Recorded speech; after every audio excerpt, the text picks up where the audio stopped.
Savannah, you creative visionary. Savannah, Savannah, Savannah. Savannah. Savannah, Savannah, Savannah. I am on time. You see? The gods are with me. The goddesses are with me. Yes, this is how it works. So, Sawubona, Sawubona, Sawubona. How are you? How are you? Kunjani? Sesifikile. Kwithemba Temple. Kwithemba Temple. And we are here. Let us open up our space. Today, we are going to read a bit and then go straight into our mindfulness mentoring session. That's the most important part of our journey. Hold on, 2 seconds.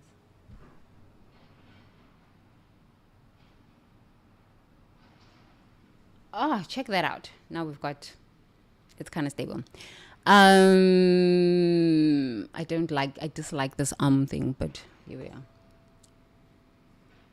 So we're going to go straight into our mindfulness mentoring session after we read, but we're going to anchor the space, center ourselves in. If you were out for Halloween, what is it today? Yeah, it's the 31st. If you were out for Halloween or you were contemplating on going out later, or you're indoors, or you're looking for something beautiful to do, you've come to the right place. Igama lam uThembelihle intombi yakaButhelezi, Queen bringer of good hope. I am not here to give you any hope. You are here to learn how to activate hope within yourself, because that's what I have done. That's what I've done for myself. So welcome.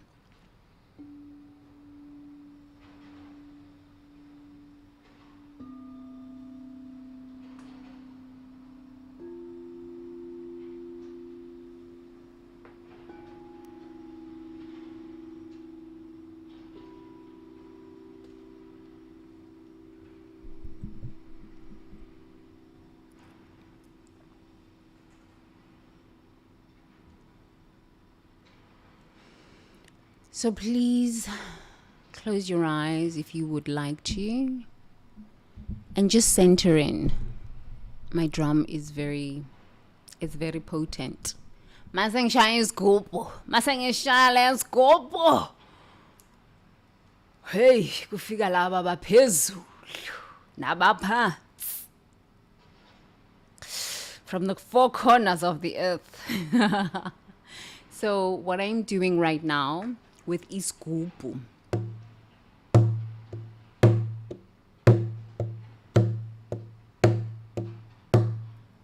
is protecting the sacred space that we are in right now together, because we're going to be engaged in healing work. And in healing work, sometimes there can be interference, especially during this time, October, November, December. There's usually a lot of spiritual activity. And sometimes there can be some interference, especially as in some parts of the world, it's still Halloween. And Halloween has a lot of superstition surrounded by it. So what I'm doing now is just anchoring the space, centering ourselves in the space, and calling in the highest help. The highest help. Lord Krishna, Shiva, Kalima, Osset, White Buffalo Woman, Hathor, Sekhmet, Mother Mary, Mary Magdalene, Yeshua, Buddha Consciousness, Kuan Yin, Grintara, all those that have walked before us, on this planet and mastered the art of walking with integrity, walking with power within their own being,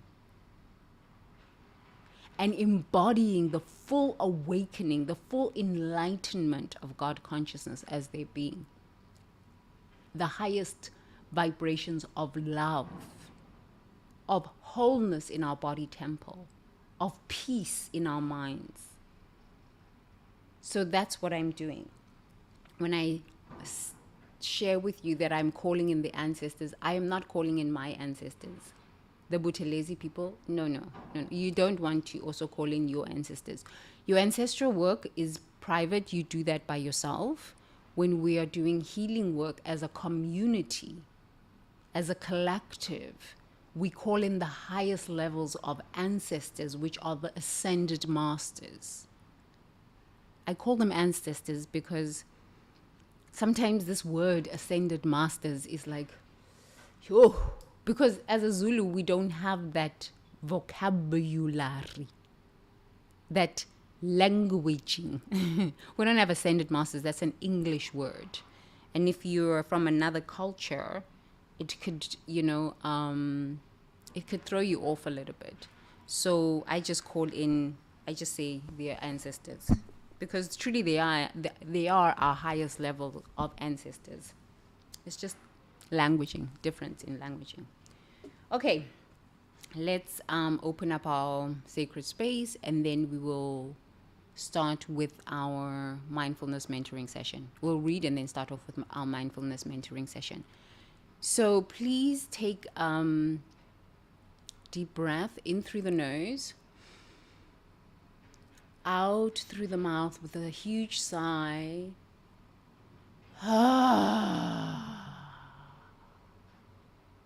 In through the nose, out through the mouth with a huge sigh.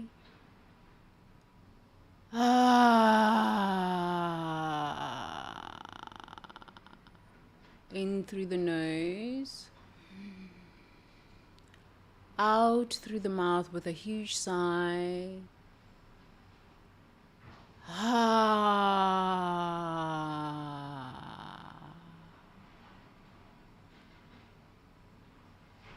Okay. If you would like, gently close your eyes or keep your eyes closed. If you want to, I'd encourage you to sit up with your back up straight, with your spine up straight, so that you can just receive the medicine that is coming through from the Zulu people, through my voice, directly from the ancestors. When I say the Zulu people, I mean the people of the heavens, not the Zulu tribe in South Africa. Yes, I come from the Zulu tribe in South Africa, but the Zulu tribe are people of the heavens. Abantu bamazulu, meaning people of the heavens. So when I start channeling from the people of the heavens, it's the highest levels of God consciousness through my voice. Okay, so let's open up our sacred space.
Siyabonga.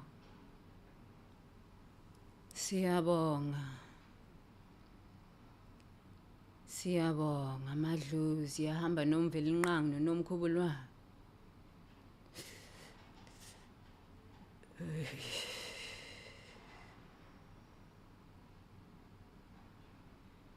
Sihamba namabhube samhlo.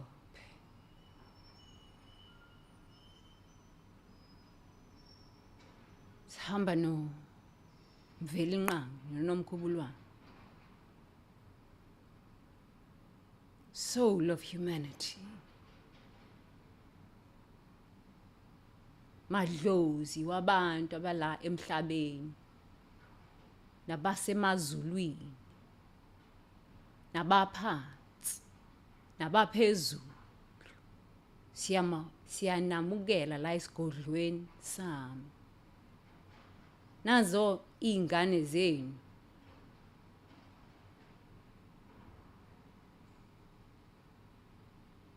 Zizolalela. Zizothola umuthi. Zizophola. Zizoba nokuthula. Nothando. Ngeqiniso lakama-art. Siyabonga for lesikhathi. Isigodlo sesivulekile. Amasango sewavulekile. Siyabonga.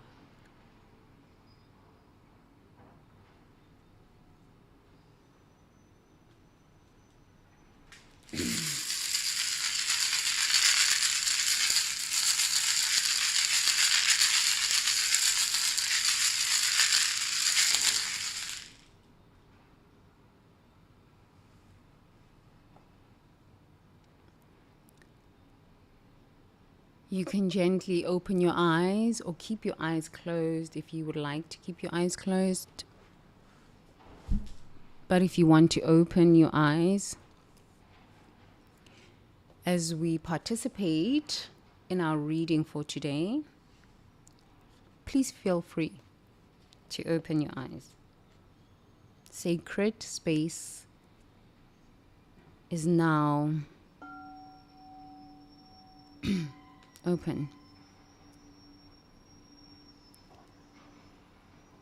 Physical lies. Physical lies.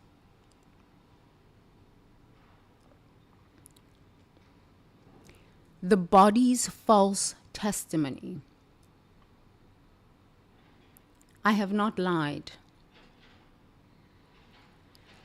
Physical lies involve deceiving others about your body's condition, capabilities, or needs. You claim to feel fine when you're in pain to avoid being seen as weak. You lie about your health habits to maintain an image of discipline. You minimize physical problems to avoid inconveniencing others. These lies prevent you from receiving appropriate care and support for your physical well-being.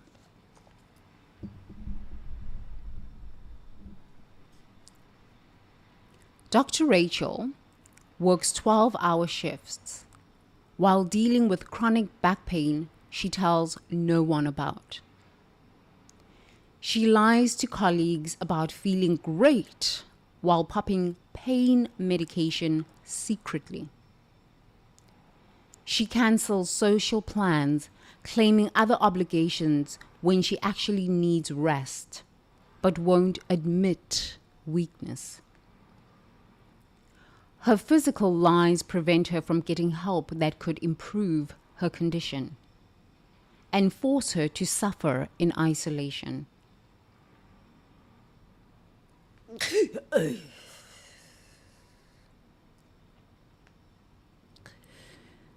Physical lies often stem from shame about your body's limitations or fear of being seen as burdensome. You lie about pain levels to medical professionals, minimizing symptoms that need attention. You exaggerate fitness levels to avoid disappointing others. You hide health struggles to maintain professional image or personal relationships.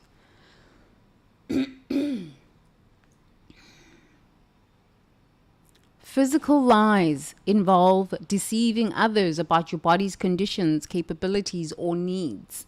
We all need rest. We all need to learn to speak the truth. This is what Ma'at is about. Truth, harmony, balance, justice, order. We cannot have balance on the outside. We cannot have order on the outside when we are not in balance ourselves, when we are not in order within our own physical body. You claim to feel fine when you're in pain to avoid being seen as weak. Who taught us that experiencing dis-ease in the body is weakness? Who ever taught us this? It is because we watch advertisements on TV, in magazines, and everybody looks fit, everybody looks healthy, everybody has a 2-inch waist. What a 2-inch waist? Everybody's a size 0 and a size 2. So we all believe that that is the model of perfection for our body temples. The men have 6-pack abs, they have triceps, biceps, all sorts of seps, and they have perky boobs. You know, those are pecs from the lifting of the weights. And now you can bounce a quarter off women's asses, like bounce a quarter off their bums, because they got so much saline, or what do they put in their Botox?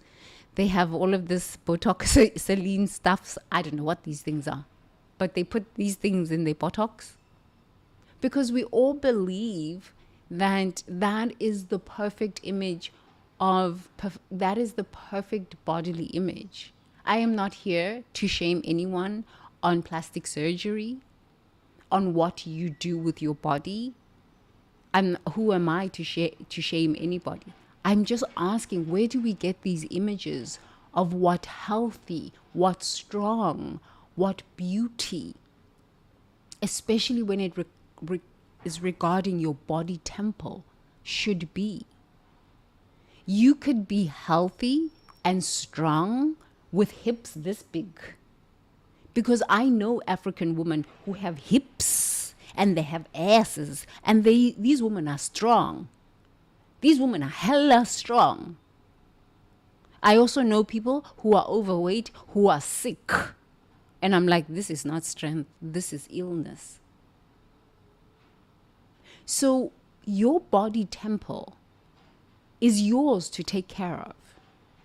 The limits of your body temple are yours to work through. The capabilities of your body temple are yours to develop. Okay? You minimize physical problems to avoid inconveniencing others.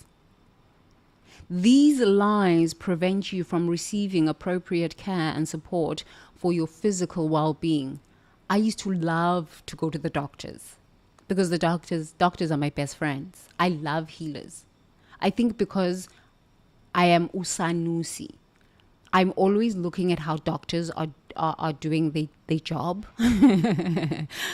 I recently went to the gynecologist, and this Thai gynecologist,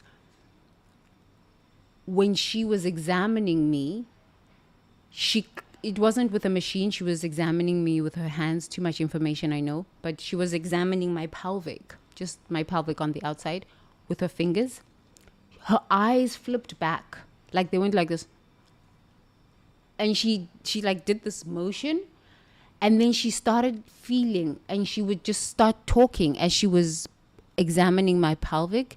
But her eyes had rolled back. She did a Kundalini roll back. Like in Kundalini yoga, you focus the eyes onto the third eye here, the center of the third eye, and you kind of like roll your eyes back like this. She did that just intuitively. And then she started just prodding and then just speaking. I was like, this woman is a real shaman. She's a real healer. Like, real healer. She's a shaman. The ancient healers could see in the electromagnetic field what was wrong with the person or what illness was developing in the body. They could see through the eyes. I used to go to iridology. I used to go to an iridologist in South Africa. I've always been in this hippie movement of like homeopathic medicine. I've loved this stuff. But I also used to like to go to my doctors and just have chats. But they would try to give me Prozac. And I'm like, no, my grandma said I mustn't take white people medication. Because I used to go to white doctors in South Africa. When I started making money, I used to go to white doctors. And now we just sit there with them and just have a chat. This is the time when you could see your doctor for an hour. It was an hour visit or 30-minute visit. And you could just have a chat with your doctor. And then they would say, oh, I think you're depressed. I'm like, no, I cannot. My grandma said I mustn't take white people medication. And they would just laugh. But the ancient healers would use iridology, which I used to go to an iridologist in South Africa. And I used to go to a homeopathic doctor. And then also my proper PhD doctors. But here in Thailand, there's a lot of homeopathic doctors. They use even acupuncturists. I used to go to an acupuncturist in Japan. Even in America, when I first got to America, I loved going to acupuncture. I had an acupuncture doctor. He was like 101, that's what he said. But he was from China. And every time I would go to him, I would feel so amazing. So amazing. There was another doctor, Dr. Greenwald. I used to go to Dr. Greenwald. He was a body talk therapist, but he was a chiropractor, but he also studied the body talk system. So he was a body talk facilitator therapist. And all he would do is just like move my body and would say, are you depressed? And my body would just speak to him without needles, without cracking me, without doing anything. If he had to adjust my body, he would do so. But most of the time he didn't. I loved going to doctors until COVID. After COVID, after seeing what was going on in the hospitals and hearing the woes of the medical profession, I hated going to the hospitals. I hated it. I was like, oh my God, I'm so traumatized by this experience. Until I moved to Thailand recently, just going to the doctors again, I started having faith in the medical system because I started having faith in myself again and I was over my anger. So I want you to ask yourself, how many times have you lost faith in the medical system? Number one, because you haven't taken the responsibility to work through your body's limitations and to develop your body's capabilities, and you've given away your power to the medical professionals. Medical professionals are humans. They have their own limitations. They have their own struggles. They have their own growth. As Usanusi, and a person who has been engaged in the healing practice for a long time. I just didn't hang a shingle and say, oh, I'm a healer. But I've always been engaged in the healing practice because my whole family was sick in South Africa. Just sick. If it wasn't mental illness, it was body problems. And I always figured out a way to like, oh, just eat raw food, get into raw food. Or I would psychology, even when I didn't even know what a psychologist was. My energy was so healing that sometimes when my dad would be angry, just being around him would calm him down. So my energy has always been healing energy until I burnt out. I remember I was in Japan and my husband had a complication from surgery that he had. And I was in a country where I couldn't speak the language. I had to take him to his primary doctor. And when we got to his primary doctor, they had to admit him to the hospital immediately. And so here I am. My husband is in the hospital during COVID, and I am alone in a country and I cannot even speak the language. I really believed that I was so afraid that he was going to die in a foreign country. And I was thinking to myself, now I have to think of how to get his body back to the US, pack up this apartment, move back to America as a widow. I was so scared. I was so scared. I lit candles.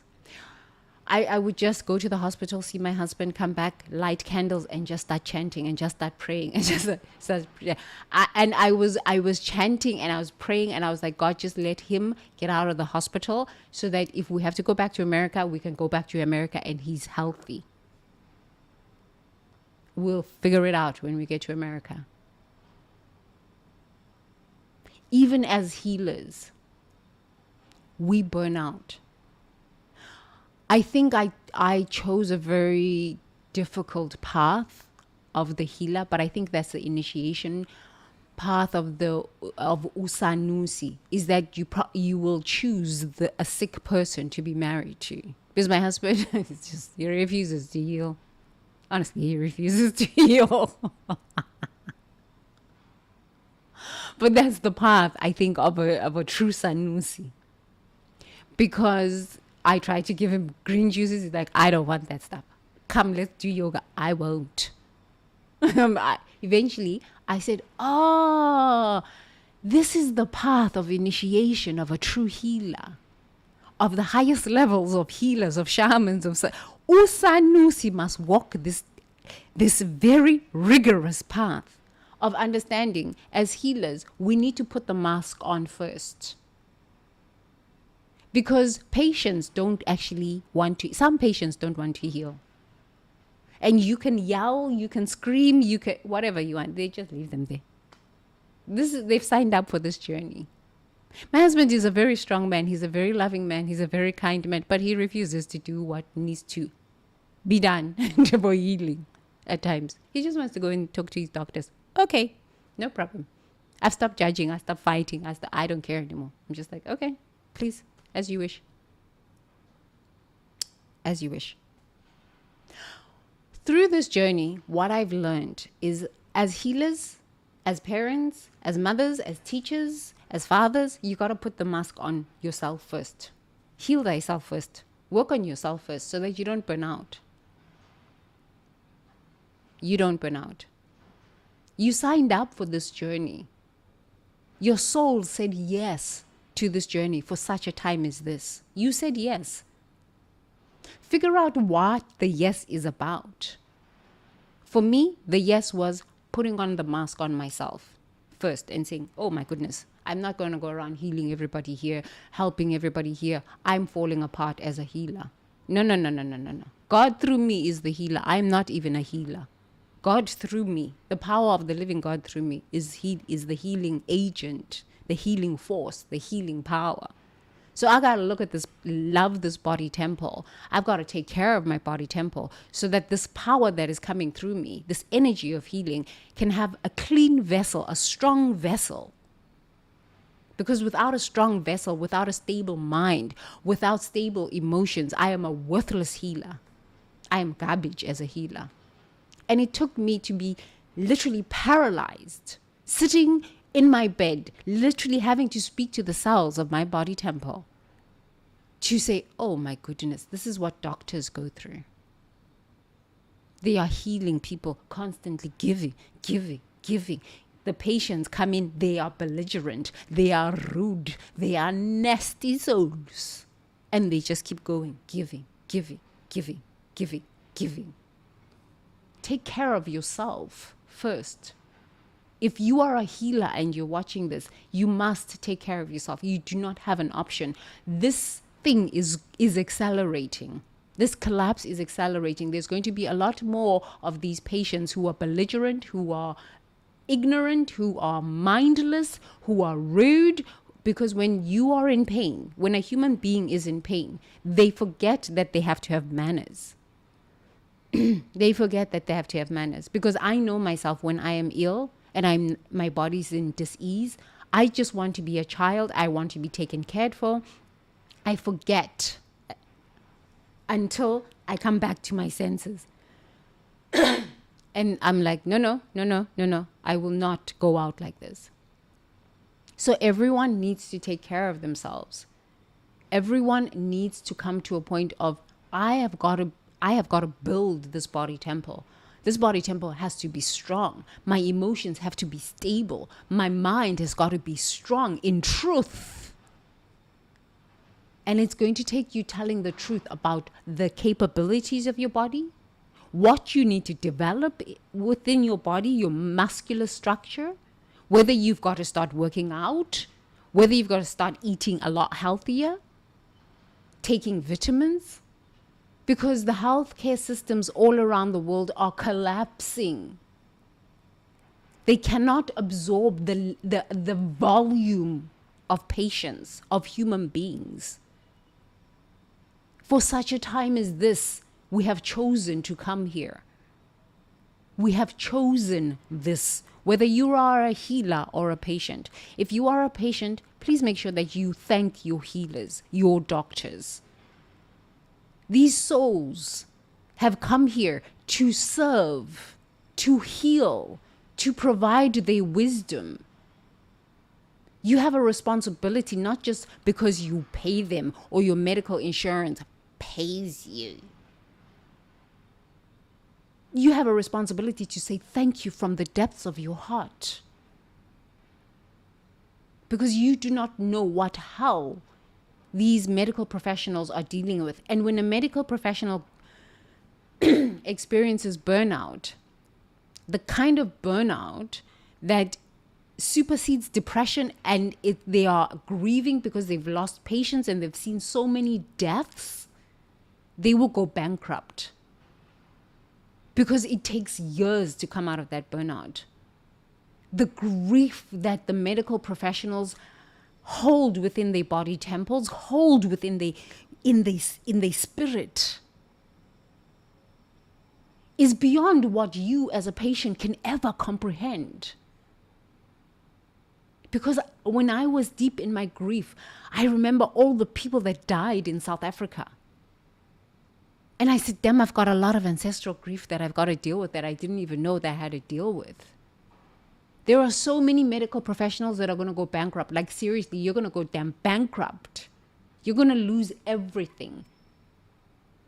I am not putting this out into the universe because I want to be nasty or no. I sold my home. I knew that I needed to heal. I knew that I needed to go ahead of this curve, of this wave of sick people that are coming. So I was prepared, and I was preparing myself, and I was strengthening myself, and I was doing the work so that I could walk ahead and say, hey, here's the light, follow, let's go. But a lot of doctors in these hospitals, a lot of nurses, a lot of surgeons are not prepared. They don't even know what's coming. Insurance premiums are skyrocketing. I was reading an article in Time magazine online, and they were talking about the patient load has gone up. Of course, the patient load has gone up. When you are in fear, and your medical insurance is skyrocketing, and there's instability, economic instability, healthcare instability, there is political instability, fear rises in your body, and then it shows up as anxiety. And when your body is that stressed for that long and you haven't grieved COVID, and you just keep going, you start having illnesses that nobody can diagnose or heal. The medical professionals are going to go through the hardest experience of their life, and they are going to quit because there aren't enough doctors anywhere around the world. There aren't enough healthcare workers, nurses around the world. And the young ones, these Gen X's, these Gen Z's, and the millennials, they're like, I'm sorry, I'm so sorry. So you're going to have the robots, but the robots are not ready yet. There aren't enough robots in these hospitals to be taking care of all of the sick people. And human beings do not really like to take care of themselves. They don't. So I was having a conversation with Spirit as I've been going through my initiation. I said, God, I don't understand. Like, why would I choose to marry a man who's sick and then move to America? My husband's not sick all the time. He just had open heart surgery when he was young. So he's had some complications with that at times, and burnout, a lot of burnout and depression. And I said, okay, but I chose a country with depression. I come from a country, South Africa, with depression. Why am I the depression woman? Everybody who would come to me, even in America, they were just freaking depressed. And Spirit was like, but this is your initiation. This is your path, because you're Miss Goddess of laughing. You like to laugh all day long. Laugh.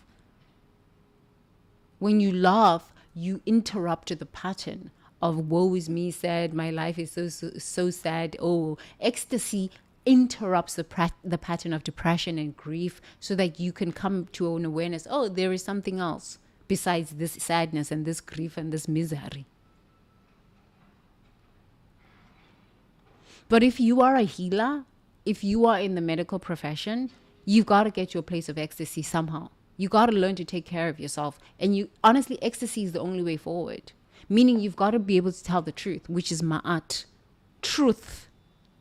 Balance, order, in your own mind, in your own body temple, with your own words. Do not speak falsehoods. Oh, I'm okay. You're lying. Tell the truth. Shame the devil. Shame the devil. Tell the truth. And be willing to spend time in isolation and be willing to grieve. How are we medical professionals? How are we healers, yet we are not willing to grieve? You cannot lose people, seeing patients die, and you don't grieve. These patients don't grieve themselves. They go back to the happy hours and the bars and whatever the hell they're doing.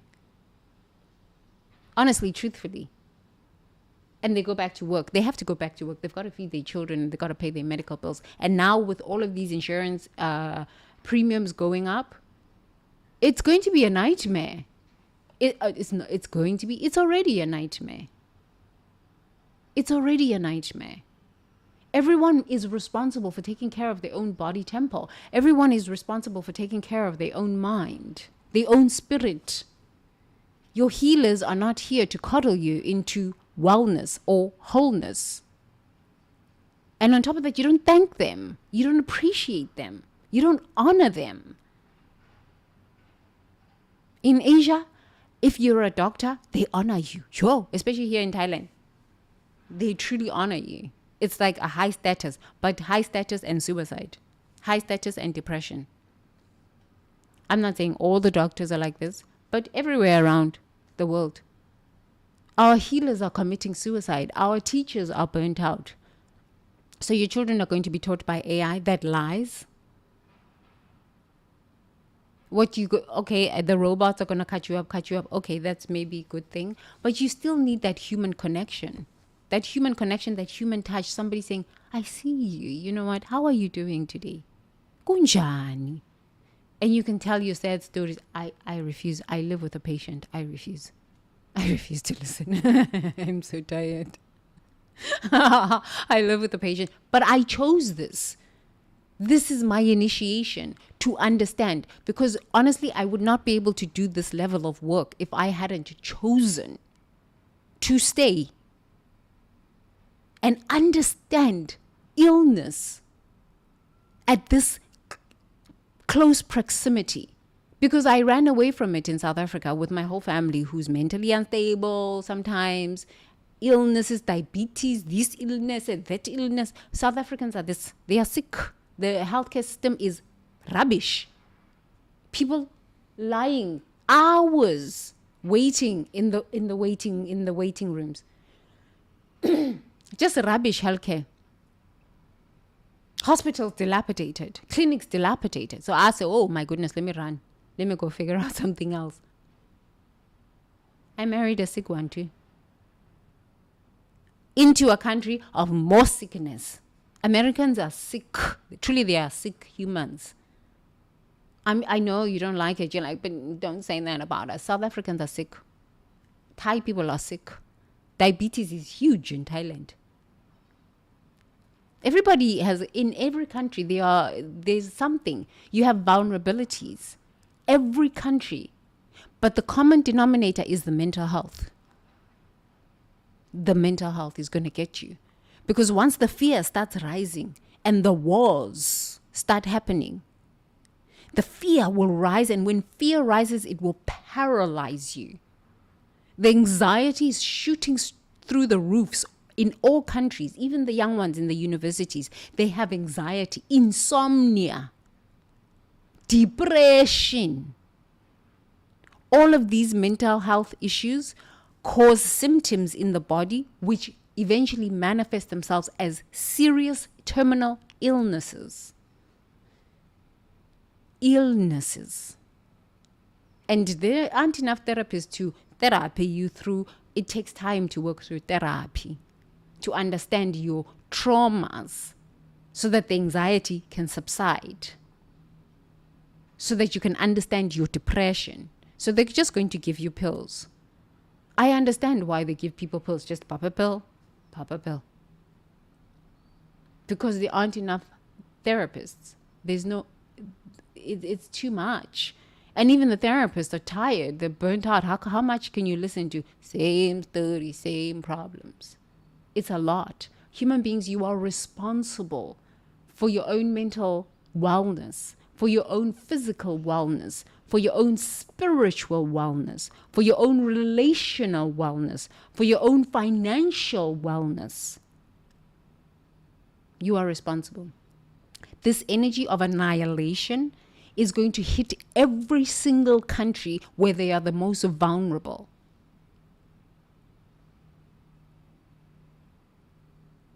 And in America, it's your healthcare. It is your healthcare. So South Africa too. So Europe too. It's your healthcare. There is no wealth without health. So the billionaires will just keep getting richer and richer and richer with their bots and their robots and their AIs and their whatever. And you're going to get sicker and sicker and sicker and sicker with anxieties and depressions. And then the AI is going to be your therapist, and it will lead you into AI psychosis. So you're going to have a whole bunch of mad people running around with all sorts of conflicting ideas that make no sense, and they don't know their own truths. Okay. So, please stop lying about pain levels. Please stop lying about pain. If you're in pain, you're in pain. Tell the truth. Shame the devil. Tell the truth. I'm in pain. But it's not for you to go around telling everybody your sad stories. I'm in pain. What can I do? For the longest time, I was sitting on this couch working. Worst experience. Worst habit. Eventually, I had such hip pain. Like this hips was so painful that I used to have to use my massager every night, just massaging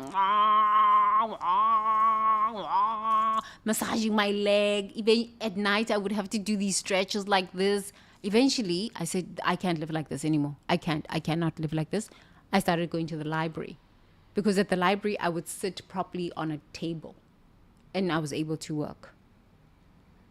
And then after the library, I started working out, doing my Kundalini yoga. I don't have any hip pain anymore. I don't have to massage myself every night. Oh, hip pain. Oh, shoulder pain. Oh, this pain anymore. I don't, because now it's just with Kundalini yoga and Gurumukh. 3 times a week, 4 times if, I'm feeling very strong. Please, pain is telling you that there is some dis-ease in the body. It's not for you to just pop a pill. Understand the pain. This is why my mindfulness mentoring sessions that I do with you focus on body sensations. Because if I ask you, where are you feeling the sensation? And you feel the sensation here in your hip, focus on that area. Touch that area. What is the message that the sensation or the emotion or the feeling is trying to communicate with you? You cannot live here up only in your head, in your brain. No. Your body is a part of your life experience. You need to use the body to fulfill your purpose.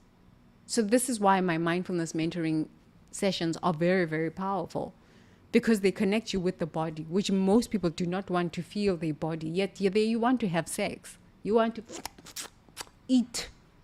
But you don't know the sensations in the body. I don't know, human being, what happened here? Don't worry. Teacher Tembi will help you. Look, I didn't know these things. I learned these things by practicing Vipassana. Vipassana meditation is all about being present with the sensations in the body. And then I was like, oh, cognitive based therapy with some shamanism, with the Vipassana. This has been developing over years. I didn't just start this and just dream it up. I'm like, okay, well, I'm just going to do these mindfulness mentoring sessions. No, this has been 28 years in the making for me to be able to confidently speak this, confidently create these mindfulness mentoring sessions. I took hypnosis classes, all sorts of these things. Okay. So let's look at our embodiment practice. Notice any physical discomfort you're experiencing right now. Notice any physical discomfort you're experiencing right now that you typically lie about or minimize to others. Never mind to others, but even to yourself. Feel the additional burden of having to hide this discomfort. And then say to yourself, I tell truth about my physical experience. My body deserves honest advocacy. Let's repeat again. I tell truth about my physical experience. My body deserves honest advocacy. You deserve honesty. You cannot demand honesty from the medical companies, the medical insurance companies. These medical insurance, no. You cannot demand honesty from your doctors when you cannot be honest with yourself and with what your body needs. How can you demand that from anybody else, but you're not willing to tell the truth about your body? Do you see the madness of human nature? We are mad as humans. Truly, we are mad at times. But I'm not here to shame you. I'm here to love you, okay, sweetie? Sweetie. Okay, so let's, you see, I just write out my mindfulness mentoring sessions. Yeah, I write them out. Not ChatGPT. Write them out. I said, yeah, just wrote out. No ChatGPT. Download. Choop. Right. Okay, so please let's begin with a deep breath, and then we'll do just a short mindfulness mentoring session. I am going to be producing longer mindfulness mentoring sessions, like an hour, 90 minutes, because this is what I used to do with my clients when I was working with them. I got tired of listening to their problems, so I just used to do mindfulness mentoring sessions. It was easier. Then I didn't have to talk. It gave me energy. It helped them figure out their own problems, and then they get on with their lives. So I am offering those here during our Itamba Temple live streams. But I'm going to be offering longer ones, like 90 minutes, so that when you go to bed, you can do your own. Just do your own and work your own psychology. Work your own psychology. You can, I think it will be important because you will be able to tell the truth. Because most people lie a lot. It's just the nature of human. But when you are by yourself and you can work it out by yourself and you're not with someone who you feel who's judging you, like a doctor, a therapist, or a coach or something like this, you can probably start telling the truth. And it's about small little truths that you can tell every single day. Your life will start getting better. Yeah, your life will start getting better. I think we'll do this till the end of the year. I was going to do 42 days, which is the laws of my art of just telling the truth. But no, we will do to 31st of December, telling the truth. Yes, you'll be very strong. Okay, let us begin. So let's take a deep breath in.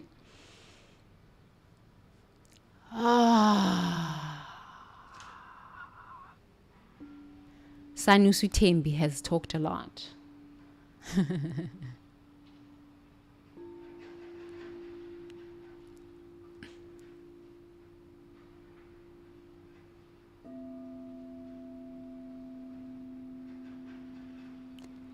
Deep breath in through the nose, out through the mouth.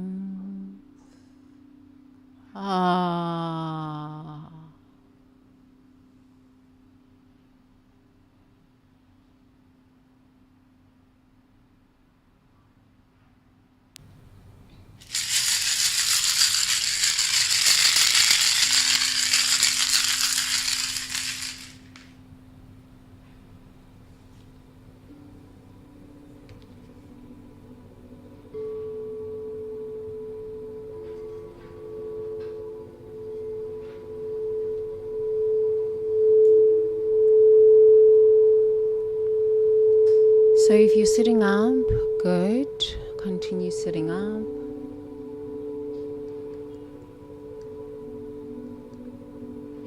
If you want to lie down, please make sure that you honor your body by lying down.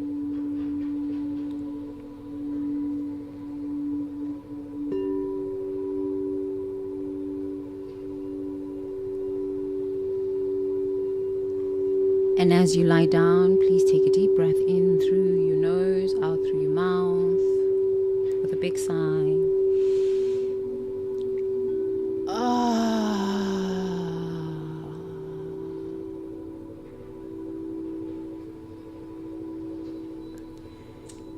You are the face of divinity. You are the face of love.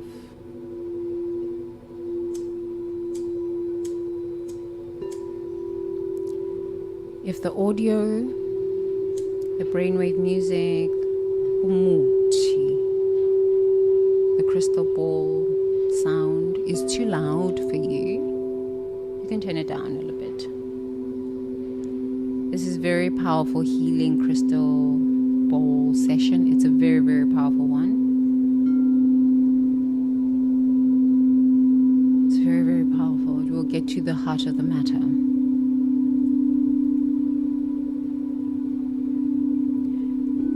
If you feel uncomfortable during the session and you just feel like energy's moving and it feels uncomfortable, if there are tears that come up or memories that come up, just breathe through them, in through the nose, out through the mouth.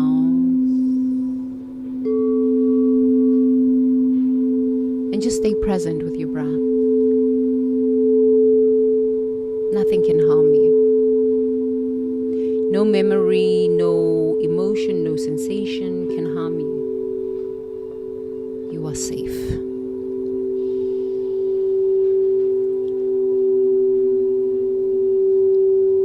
Taking a deep breath in through the nose, out through the mouth.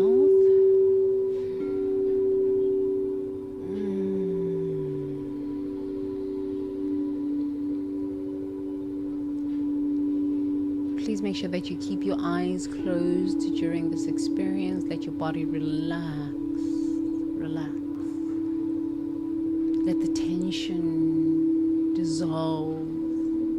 Let the stress melt away. Your body is whole.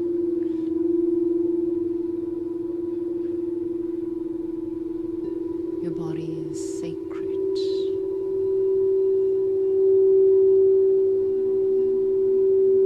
Your body is whole. Your body is sacred. You are wholeness revealing itself. Life believes in you. Life believes in you.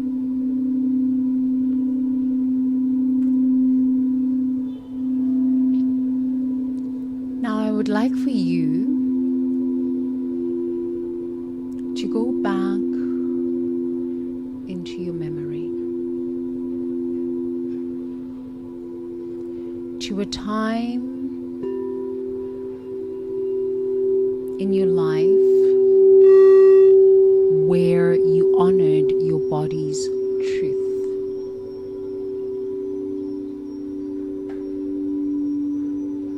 Maybe it's a time where you didn't feel well, and instead of ignoring the feeling, you took time off. You called into work and you just said, you know what, I need a mental health day.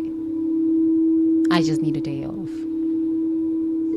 Maybe it is a time where you didn't feel well, and instead of ignoring it and just pushing through it and just taking pain medication, you called your doctor and you just said, you know what, even if I feel like I don't have time to go to the doctor or the dentist or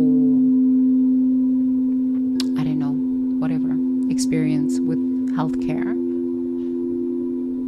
you just took the time to just say, I'm just going to take some time to just take care of myself.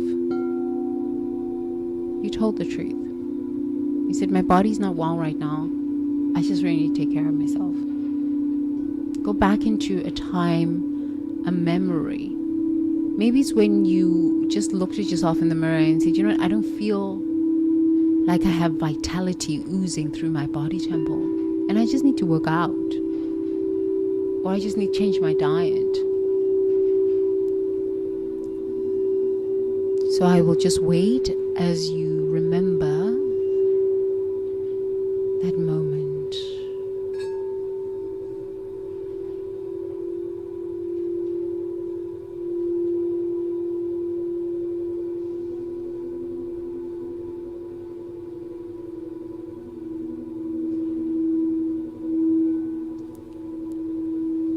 So when you remember,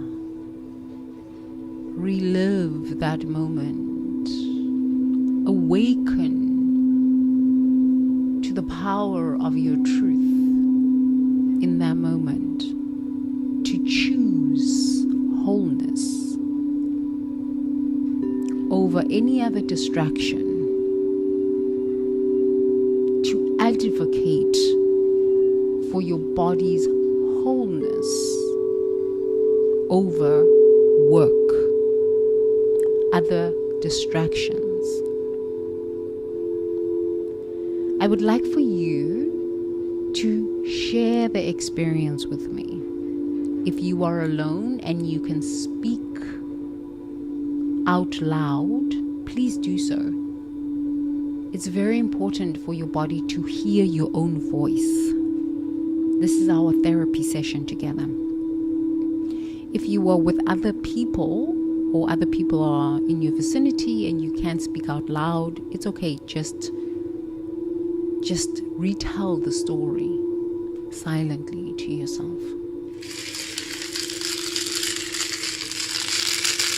And as you retell the story, please remember who was there during the moment of awakening to the truth that you have to advocate for your own wholeness. Who was there? Were you there by yourself? Were you there with some friends? With family members? We want the moment. We want to remember the very moment when you decided to tell the truth. Had you been complaining for a long time about pain in your body to someone, and then you finally decided? Who was there in that moment of decision?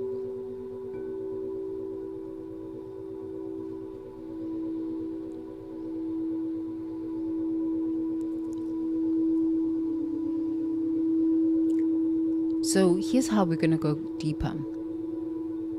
Describe what is happening, starting with, I am at the age, so maybe you're age 30 or 16. And I am with who?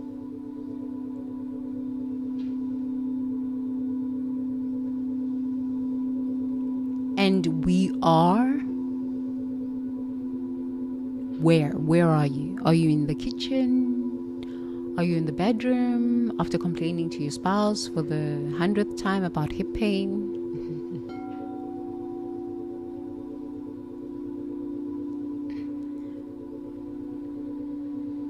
What are you wearing during this pivotal moment of honoring the truth of your body's temple?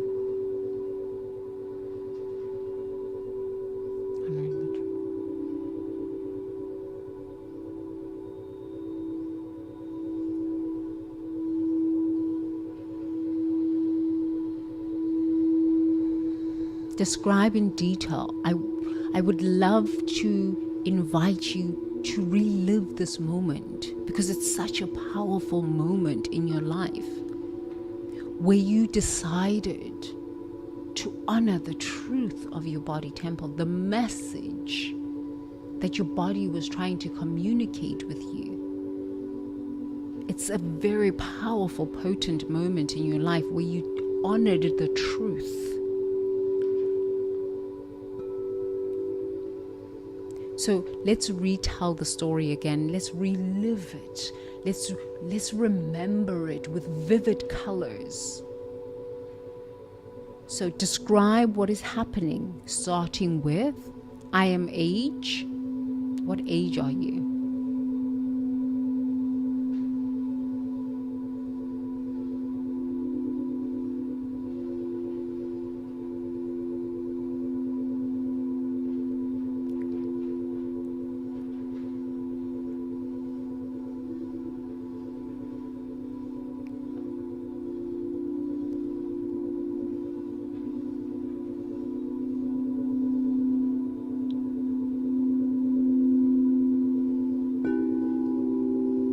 I am with whom?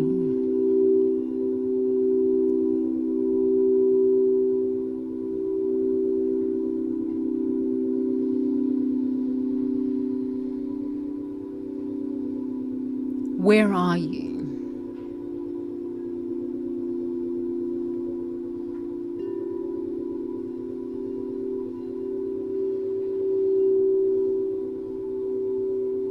What are you wearing?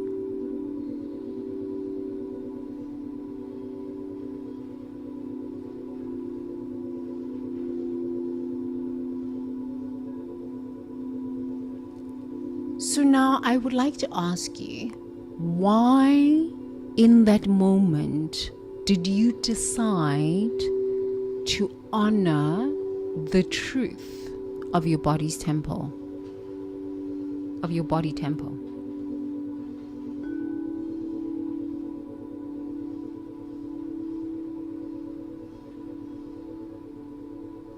Share with me, tell me in detail, why in that moment, in that memory, at whatever age you are, did you honor the truth of your body temple?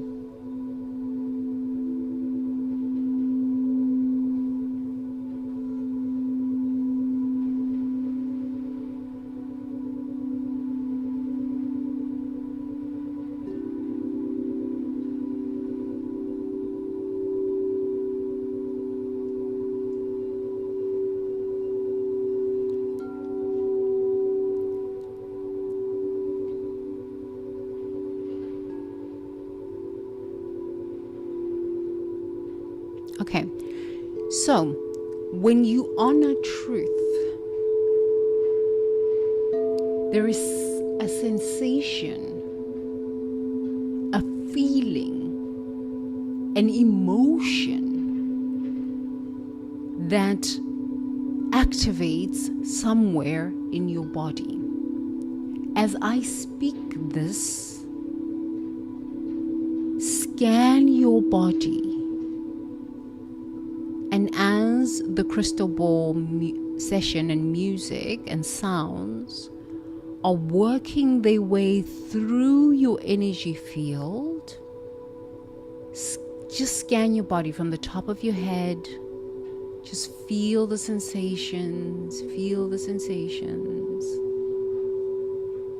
to your eyes, to your face, all over your face, your mouth, your neck, your shoulders, your chest, your abdomen, your hips, your thighs, your calves, your feet.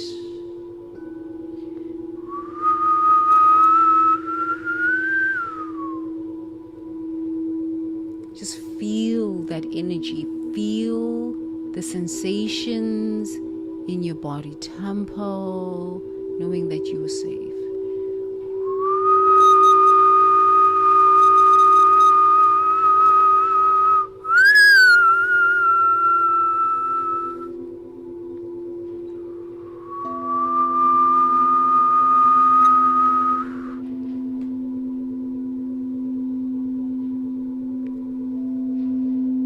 So now I would love for you to go back to the memory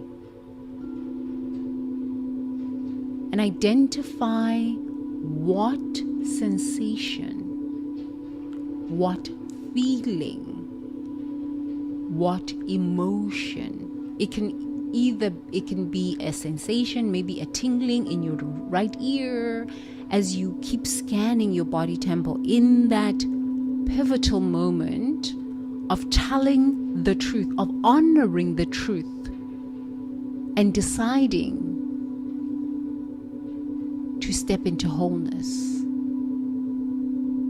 Whether it is by calling the doctor and making an appointment, starting a workout regimen, deciding you're going to eat healthy, whatever it is in your situation, there is a sensation that is corresponding to this truth right now, somewhere on your body. Maybe it's not a sensation, maybe it's an emotion. Maybe it's a feeling, just a feeling of relief, or a feeling of fear because you're afraid of what you're going to hear from the doctor.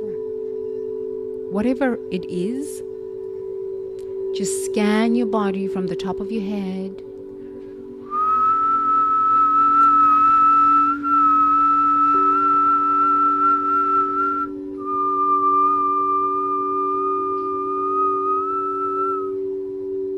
All the way to your feet. Remember to breathe in through the nose, out through the mouth. You are safe. Now, as you're scanning, pinpoint where you feel the sensation, this emotion, this feeling, whatever it is. Just find one place in your body temple where you feel the sensation, the emotion, the feeling. And if you can, put your finger on it.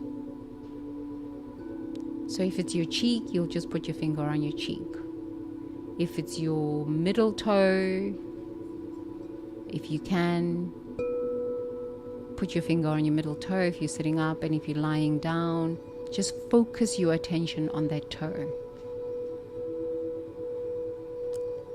Love the sensations on your body temple, no matter how uncomfortable they might feel or they might be. Honor them.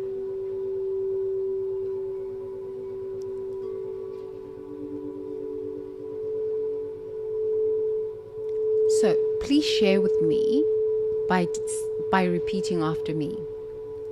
I feel, and then describe the feeling, the sensation, or the emotion. So if it's a sensation, you'll be like, I feel hot tingling sensation in my right ear. Okay? If it's an emotion, I feel sadness behind my earlobe. There is no right or wrong answer.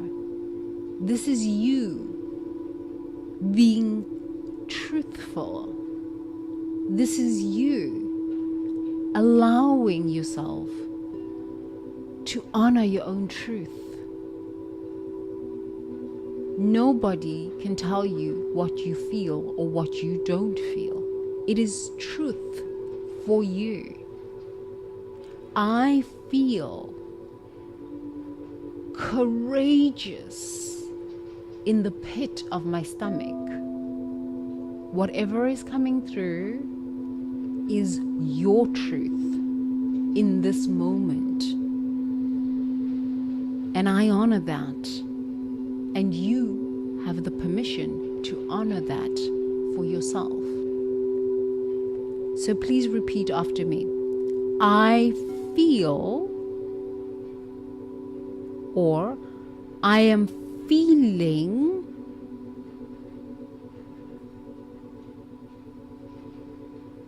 in this part of my body.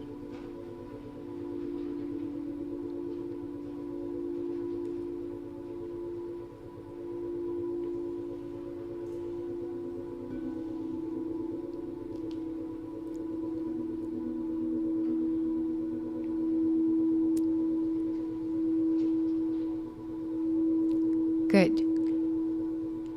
So now, I would love for you,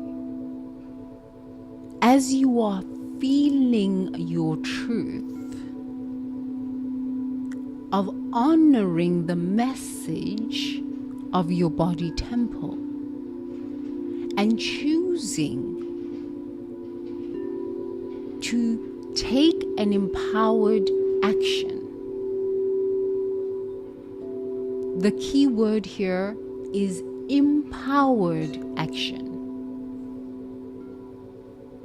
Please describe to me how you feel as you take an empowered action towards health and wholeness for yourself and your body temple.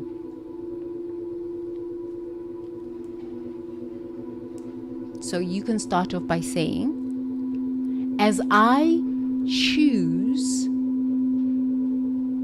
this empowered action towards health and wholeness for my body temple,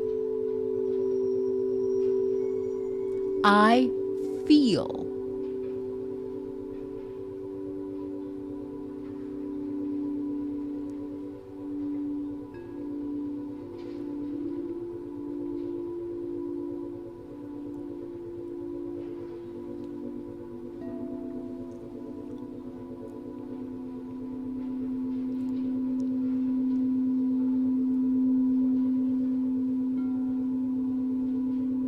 Good. Okay, if you want to repeat this, please make sure that you come back and repeat it. If you weren't finished, don't worry, you can always repeat it again. Okay, so let's move on. I would like to ask you, what does empowerment smell like? Make sure that you still have your finger in the spot on your body where you felt sensation.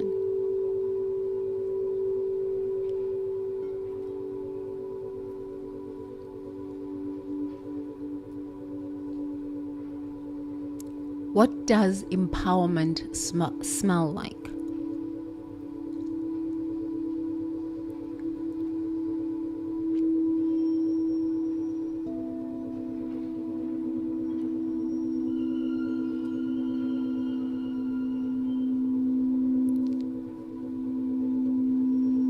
Remember, there's no right or wrong answer. This is your truth, and that is all that matters. Your truth. What does empowerment taste like?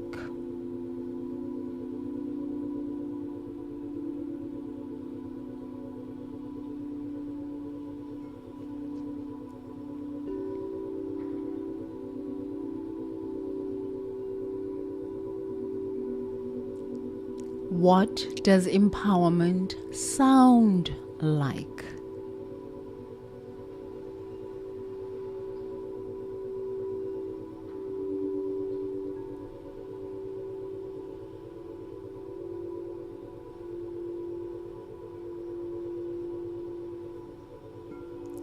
What does empowerment look like?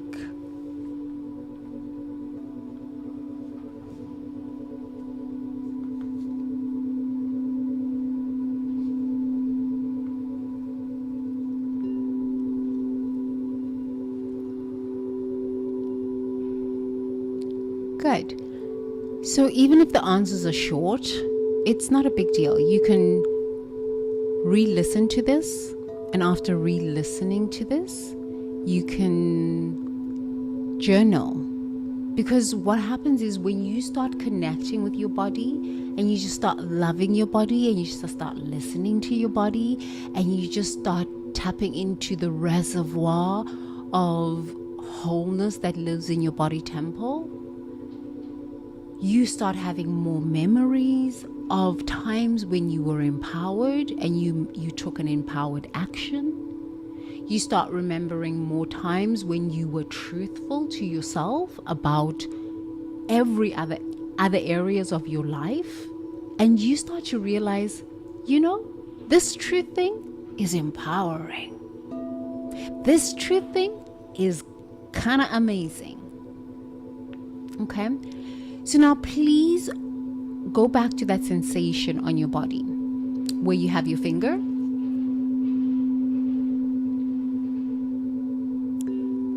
And ask the sensation. So whether it's a tingling or an itching or heat, or if it's an emotion,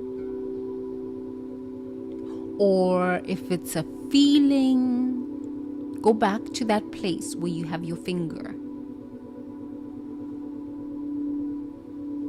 And now that you understand what empowerment feels like, looks like, sounds like, tastes like, smells like, ask that sensation on your body what lesson it came to teach you, or came to share with you. So you might begin by saying, sensation on my body, right where my finger is. Please share the wisdom that you came to impart. Now that I know what truth tastes like, sounds like, smells like, feels like, looks like. Share with me your wisdom.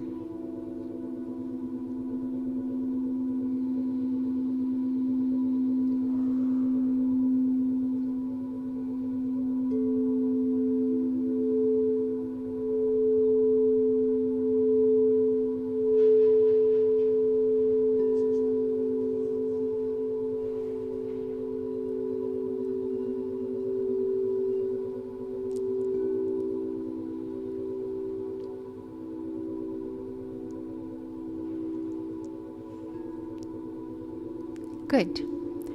So if you need more time, please make sure that you re-listen to these mindfulness mentoring sessions.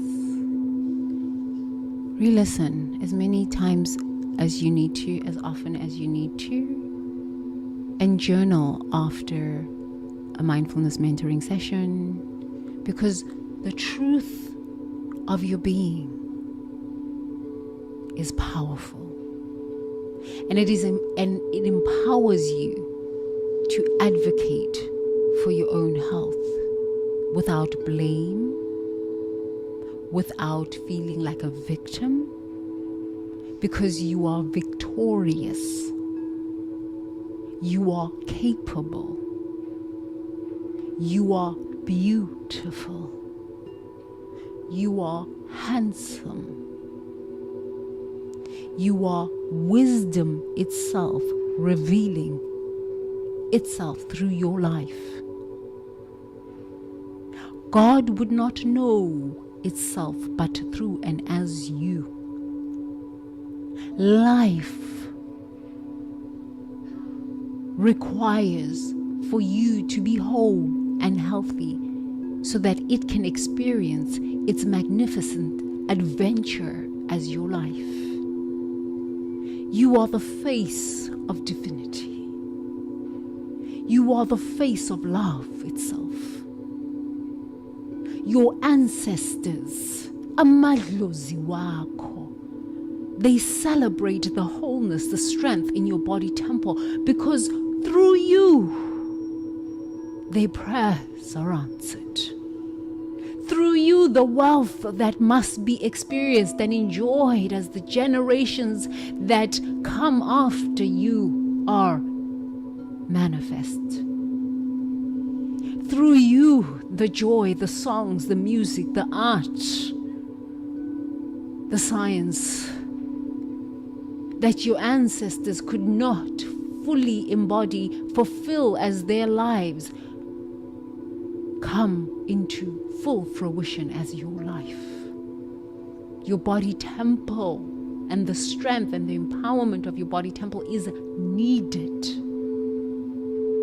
And you are capable of unlocking the secrets, the health, the power, the vitality, the spirit of regeneration.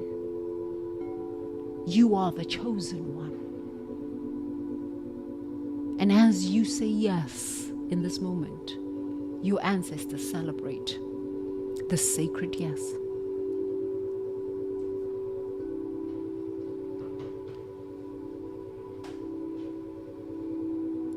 Now, please look at yourself and go back to the age you are at as you've made this empowered choice. So if you were 30 and you felt that empowered truth coming through you and you took an inspired action to change your diet, go to the doctor, start working out. So just look at yourself during that time in your memory, the memory that we've been working through.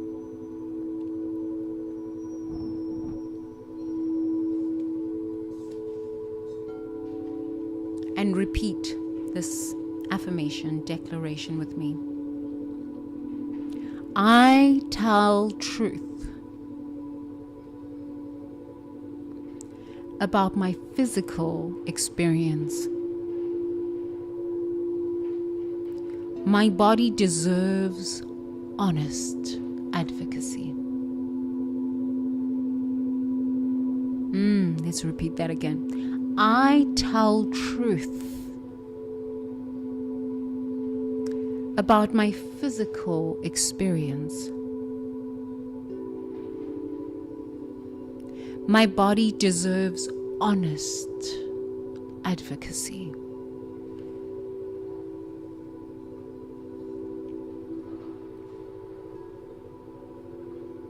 Good. Now, if you feel brave enough, hug yourself. So you can take your finger off where you had initially placed it to feel that sensation. And what I would just like for you to do is just hug yourself. Even if you're laying down, just hug yourself and just rub yourself as if, someone who truly loved you was just giving you attention in this moment. Just love yourself, hug yourself in this moment. And say to your body temple, my beautiful, strong, ever so wise body, I love you. I love you, I love you, I love you. I honor you. I honor your strength. I honor the times when you were in dis-ease. I honor your beauty. I honor your radiance. Thank you for teaching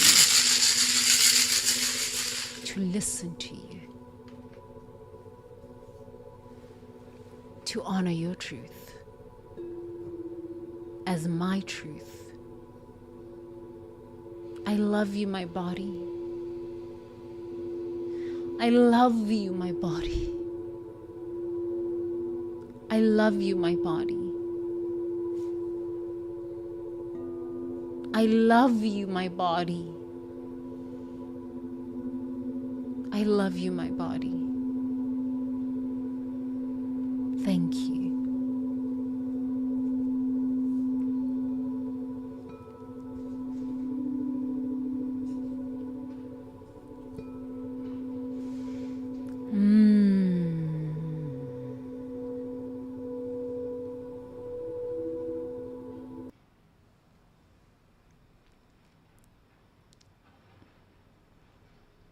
May I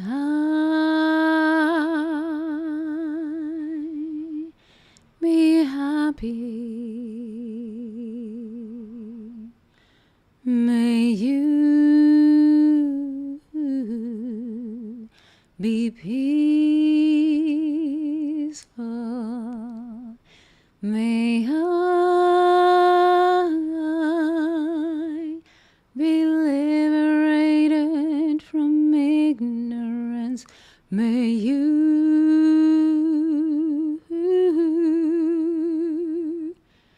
be liberated from suffering. Sadhu,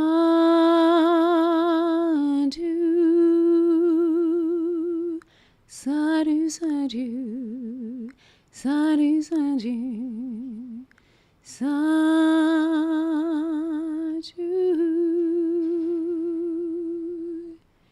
sadhu, sadhu.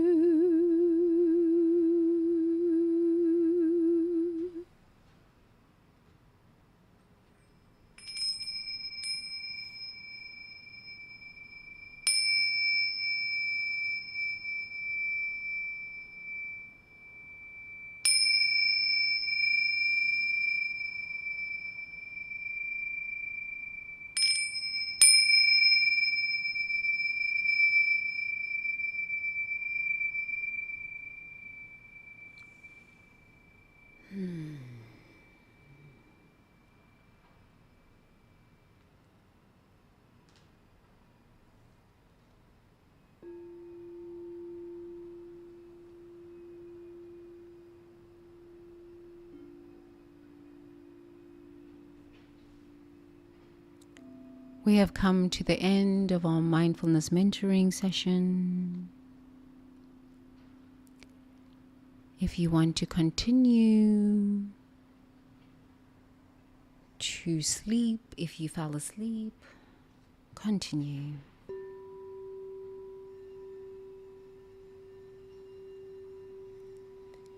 If it's time to wake up,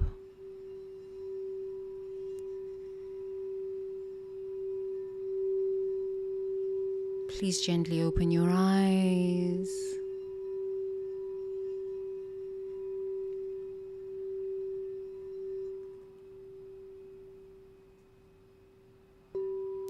And please make sure that you're very gentle with yourself as you come out of this mindfulness mentoring session. As you open your eyes, make sure that you wiggle your toes. Breathing deeply and connecting with your body temple and connecting with the here and now.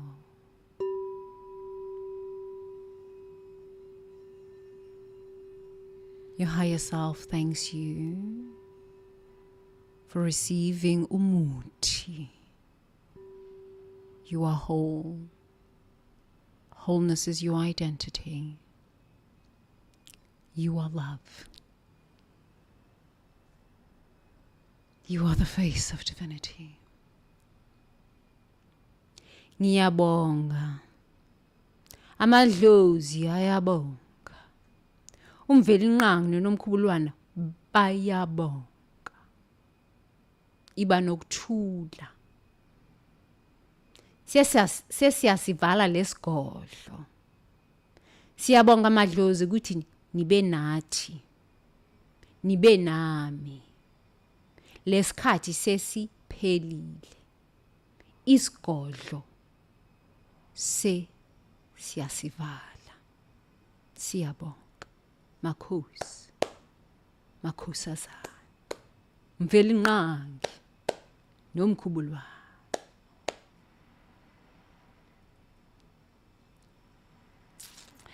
I love you long time.